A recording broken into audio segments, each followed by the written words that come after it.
Hey, everybody. Welcome to LettermenRow.com. I'm Jeremy Birmingham. That is Spencer Holbrook. This is Talking Stuff, the Ohio State recruiting podcast brought to you by Lettermen Row and Buyers Automotive. If you're looking for an auto, go to buyersauto.com.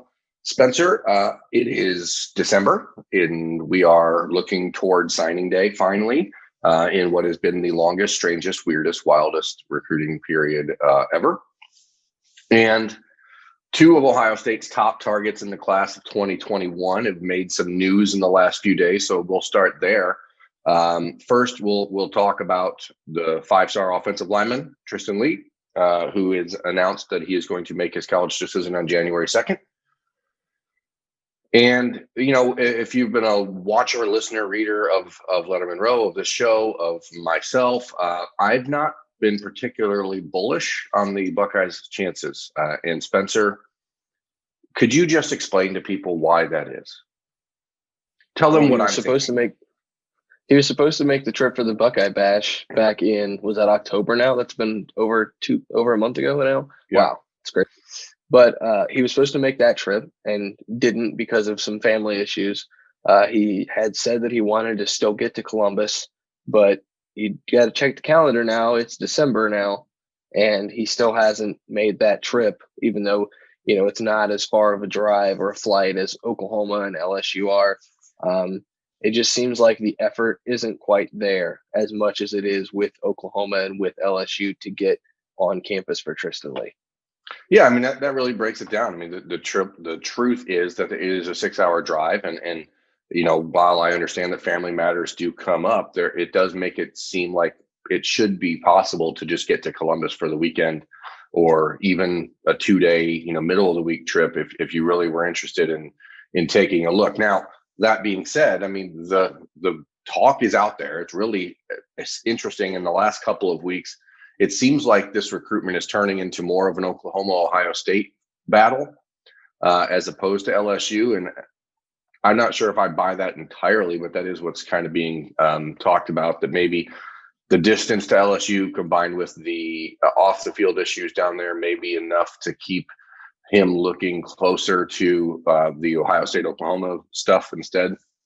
But I can't help but wonder if there's some sort of gamesmanship at play here, because and again, maybe this is just the cynic in me. I know that people like to think I'm a negative guy, but it seems like the Oklahoma lead there should be pretty healthy. I know from talking to people that are on the Oklahoma side of things, they feel pretty confident in where they stand with Tristan Leigh. And I know that from talking to people on the Ohio State side, they don't. So those things to me indicate that he's likely going to end up committing to Oklahoma on January 2nd, barring anything happening between now and then. I mean, we have a whole month. Obviously, things can change. But it brings me to the next point, which is Emeka Egbuka, who's visiting Oklahoma this weekend. And there's this like undercurrent of, I don't want to say rivalry, but there's definitely a developing competitiveness between Ohio State and Oklahoma when it comes to recruiting. And Oklahoma trying to get into that upper echelon of conversation with Ohio State, Alabama, Clemson, Georgia, etc. And I feel like this is a good way for them to do it. If they can come in at the end and swipe the rug out from Ohio State when it comes to Egbuka, and then sign Tristan Leigh, two guys that Ohio State wanted very badly, you can sort of stand on a hilltop and shout, "We beat the Buckeyes, we beat the Buckeyes." And I don't know why I think that, but I think that. Well, it's weird to me because these recruitments are kind of similar in a way where I had predicted if Tristan Leigh visited Ohio State in October, I thought he was going to commit. And I would have stood by that. Even if he visited in October and then didn't commit until January, I would still stand by that, because I think that relationship would have grown enough with the commitments to where he would have felt comfortable coming to Columbus and he would have a chance to play fairly early in his career. But then you look at Emeka Egbuka, and we have been saying it's a little dangerous for Ohio State if he makes that trip to Oklahoma. So it's kind of a nice contrast where if Tristan Leigh comes to Ohio State feels pretty good about their chances of landing him. Whereas if Emeka Egbuka goes to Oklahoma for a visit, then Ohio State's got to feel a little worse about landing him. So it's just an interesting little dynamic that the Buckeyes are trying to deal with right now when it comes to both of those guys. So Abuka is visiting Oklahoma this weekend. He's visiting for the Baylor game. And even though he's not allowed to meet with the coaches, he is going to be allowed to go to the football game. He is going to hang out with Caleb Williams and the other commits and recruits that are there. Again, how the NCAA allows this to have two totally different sets of rules for different leagues, I don't really know, but I'm not in charge. So I guess I should just shut up about that. Well, what we do know is that he is making the trip, and the development there really is that it gives him an opportunity to enroll early if he wants it. I know that there has been discussion already with Emeka at Ohio State and Oklahoma. I don't know about at Washington, so I'm going to be as clear as I can. I don't know if he has done this there, but I know that there's been some movement on filling out enrollment applications at Ohio State and Oklahoma. I assume that the same thing has happened at Washington, just in case he's ready to go in January. The bottom line for him is whether or not he's going to be able to play football in the spring in Washington, and that remains up in the air. So he's just sort of covering all of his bases, but there's nothing to indicate one way or the other which base he's running toward. What you do know is that Ohio State has been the leader in that recruitment for almost 2 years, and that is a long time to be in the front for a recruit who lives 3,000 plus miles away and who's never been committed anywhere and who doesn't talk to anybody really. And, there's an old adage that if you're in front, if you're the leader in a recruitment, it just means everyone knows who they're gunning for. And so it's not always a good thing. And Ohio State clearly has been in front for a long time. And I've heard it described and read it described as maybe Ohio State peaked too early with Emeka Egbuka. And I don't know that that's the case, because I don't think that there's a problem by peaking, but certainly it has plateaued, I think. And that is, the relationship is what it is. He's been on campus multiple times. He's very familiar with Ohio State coaches, with the Ohio State players, with the Ohio State offense, with the Ohio State everything. And I think it does afford an opportunity to a place like Oklahoma to come in and say, hey, well, we do this, this, and this. We're different this way. We're different this way. At Ohio State, you have all these freshmen that are, going to be freshmen again next year if they want to be. They can sort of turn the focus away from the fact that in their recruiting class, he'd be like the fifth wide receiver. So, and he probably doesn't care about that. I mean, he's the number one ranked receiver in the country, right? I mean, he's going to be comfortable going wherever he goes. But I think if you look at the path here, it is interesting that making this trip was so important. Yeah, I agree. And I think there's a recency bias take that you could make from this. If you hear things, Brian Hartline can only say so much. He's a great recruiter, and he doesn't like to be called a recruiter. He's a great developer of relationships with high school athletes that may play at Ohio State. There, we'll put it that way. That's the long-winded way to get there. Yes. Yeah, but there is only so much he can say, even though he's really good at what he does say. And after 2 years, you're kind of tapped out. Yeah, you just keep beating that same drum, and the beat gets old, and it's not that it's getting old on Emeka, but I think that when you bring somebody like Lincoln Riley into the fold and you make it known that, you can do this at Oklahoma, same thing you can do at Ohio State, you can do this, this, and this. It's a new message. And I think that is something that's moving the needle in this recruitment a little bit, just because you kind of get, not that he's getting tired of hearing the message, but you get a little tired of hearing it. Yeah, I mean, I don't know what they're going to do in Norman this weekend. His family, obviously, as we've talked about, is very focused on academics. And I know you can't do anything in Oklahoma. You're not allowed to go visit any of the, academic institutions on campus. You're not allowed to visit with coaches.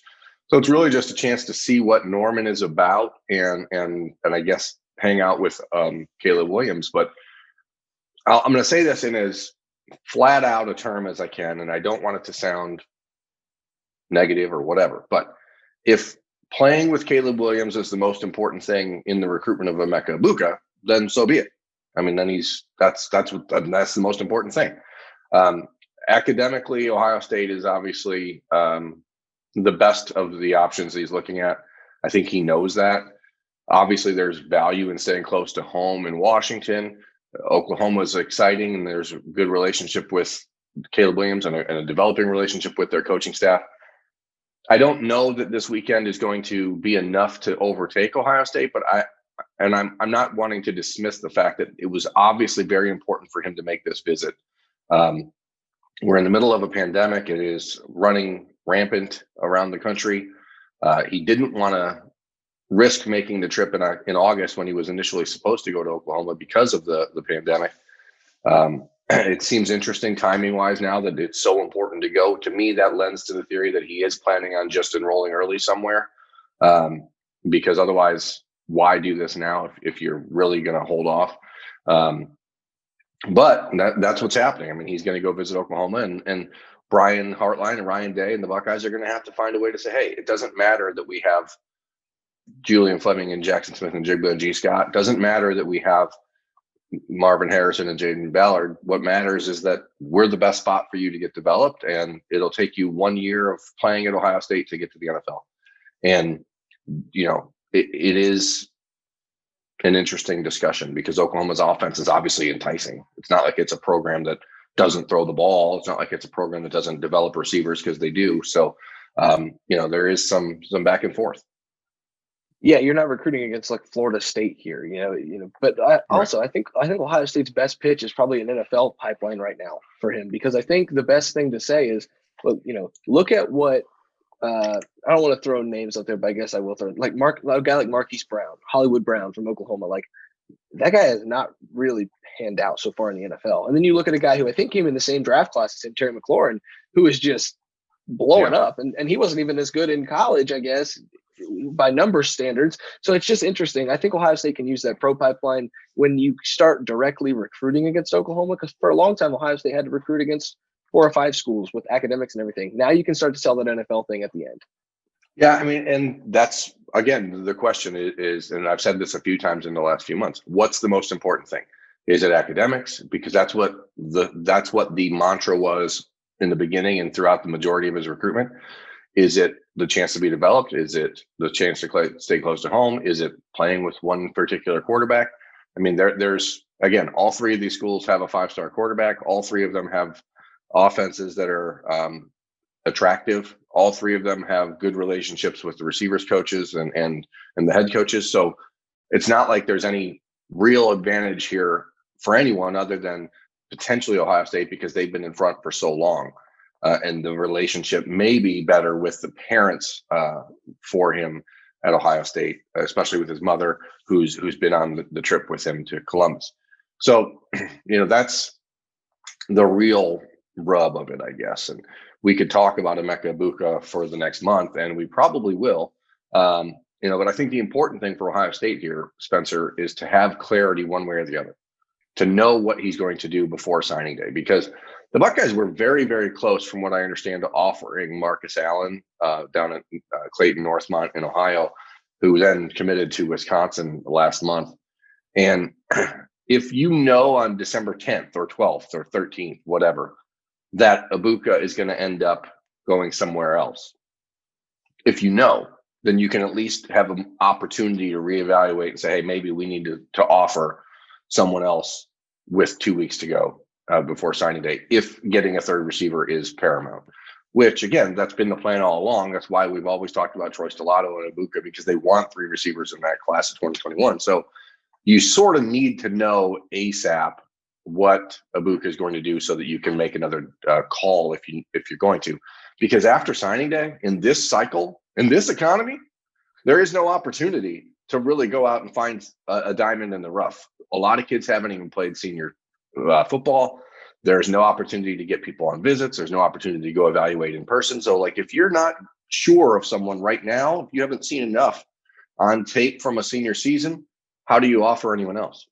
Well, I have to ask, and I guess a lot of Ohio State fans will hear what you said about 2021 and taking 3 receivers and ask the same question. There's momentum with these receivers in the 2022 class. If you don't get Emeka Egbuka, let's just say they don't, wouldn't you rather keep that third receiver spot, kind of translate it to the 2022 class? I know that's not black and white like that, but translate it to that 2022 class and maybe see if you can take a third in 2022, just because the numbers are going to be a little tight. You don't know what the roster situation is going to be because of the extra year of eligibility.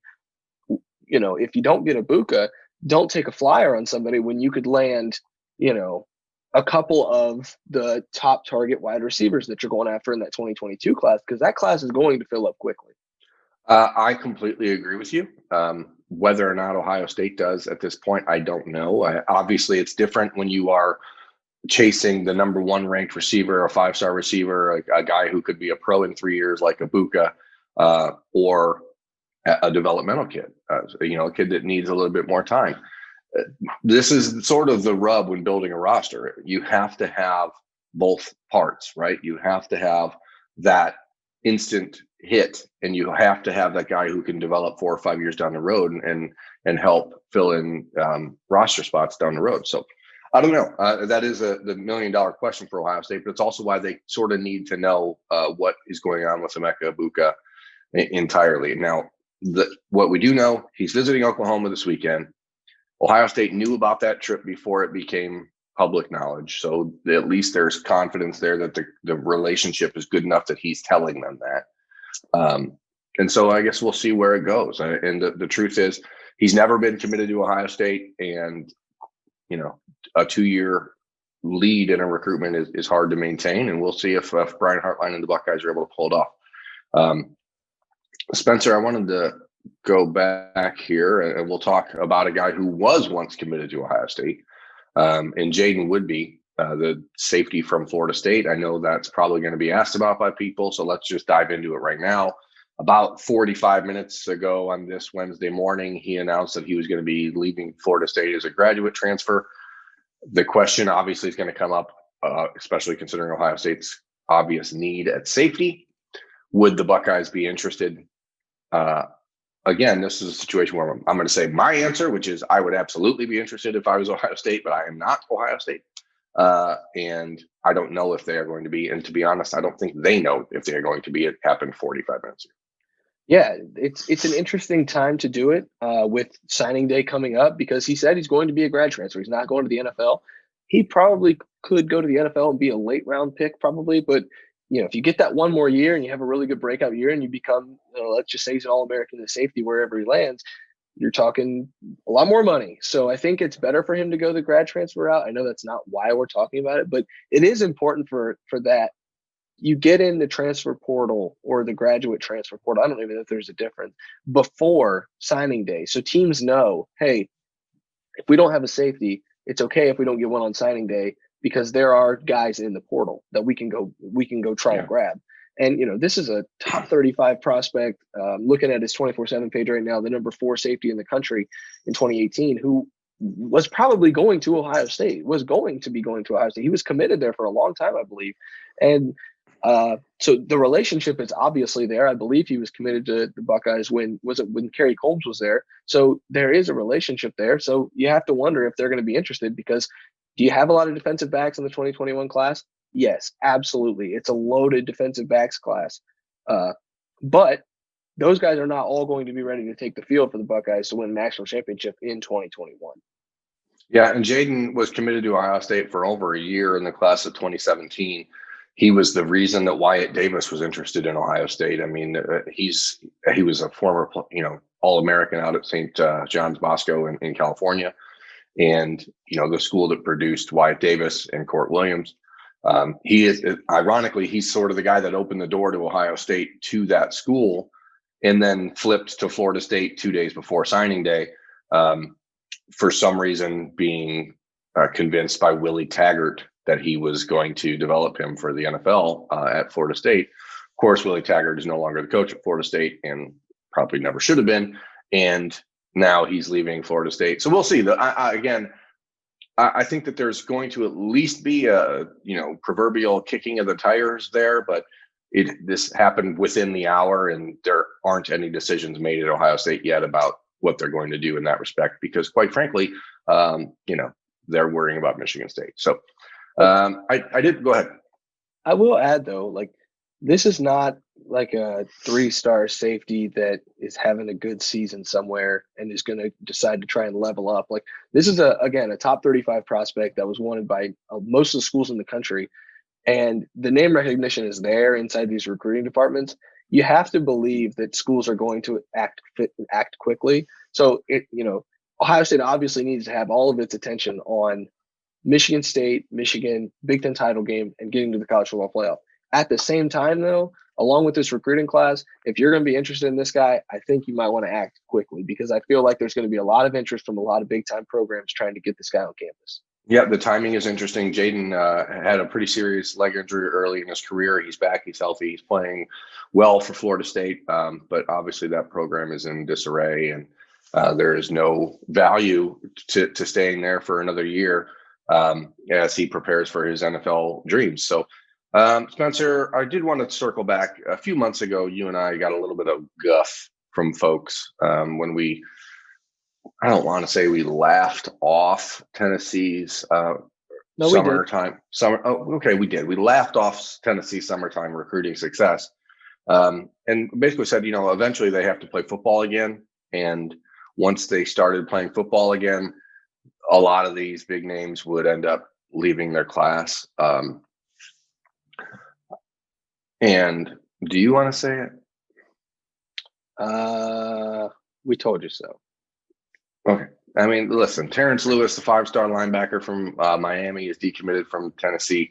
Ohio State is not going to be recruiting him, but I just think it's, there's things that happen in the world of college football recruiting for a reason. And these patterns are patterns because they're patterns.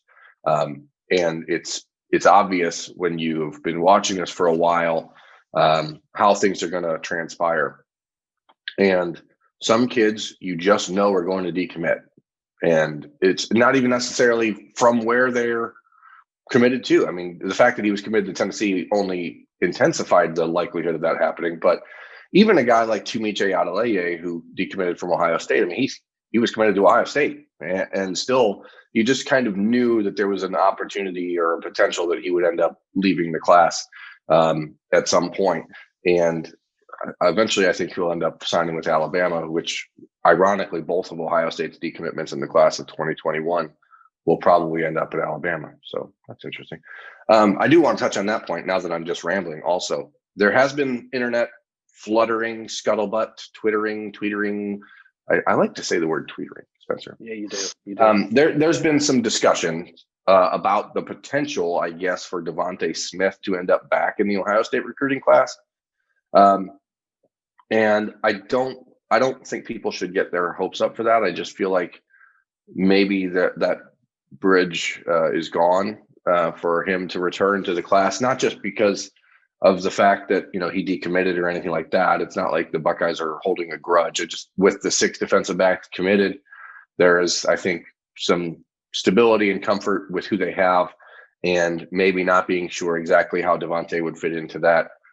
Allows them to just say, hey, we're gonna stand pat with who we've got. So, and this is also not a Tumiche decision where he decommits and then you're trying to figure out who the next defensive end you bring in is, or defensive lineman that you bring in is, because you don't really know his position.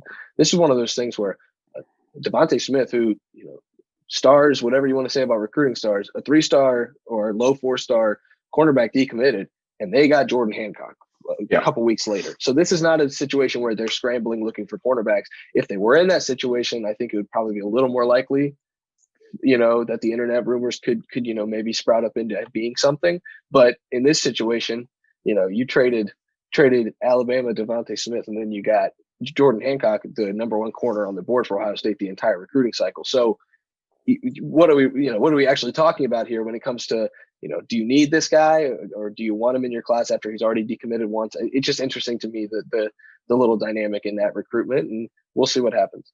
Yeah, I mean, again, the roster makeup is still up in the air for next year, and the question is whether or not you need a 7th defensive back. I don't think that the Buckeyes want to do that, especially if it's another guy that can't necessarily play right away because he needs to either get in the weight room or develop, which takes us back to the Jaden Wouldby thing. Like, I think if you're going to go out and get another guy, that it would make more sense to have it be a player like Wouldby, who's played 4 years of college football and can come in and, help right away, as opposed to someone that needs to spend some time developing. So that is the end of our show for today. That's Spencer Holbrook. I'm Jeremy Birmingham. This has been Talking Stuff, the Ohio State recruiting podcast brought to you by Lettermen Row, Buyers Automotive. If you're looking for an auto, go to Buyers Auto. If you're looking to talk stuff, come back here and talk with me and Spencer.